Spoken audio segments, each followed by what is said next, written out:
Jeigu palaikote nacionalinį susivienijimą, jeigu pritarėte mūsų idėjoms ir mūsų pastangoms išsaugoti Lietuvą su jos laisvė, suverenitetu, kultūra ir gyventojais, juo labiau, jeigu esate už mus balsavę, mus parėmę, kvietę už mus balsuoti kitus ir kitaip jaučiatės mūsų bendraminčiais ir palaikytojais, galbūt laikas susimastyti ir apie narystę nacionalinio susivienijimo gretose.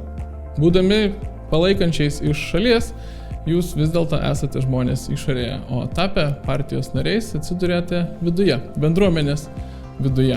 Skaitote susirašinėjimus, dalyvaujate posėdžiuose, galite kelti idėjas, išsakyti kritiką, dalyvaujate priimant sprendimus. Visa tai turi papildomą vertę, visa tai keičia santykį ir prasminga prie to pereiti, jeigu jaučiatės mūsų bendraminčiais. Iš patirties gerai žinau, kad ne vienas žmogus nepadarė šio žingsnio tik todėl, kad nebuvo pakviestas ir to kvietimo kartais pritrūksta. Taigi, čia jis, kviečiu jūs tapti nacionalinio susivienijimo nariu.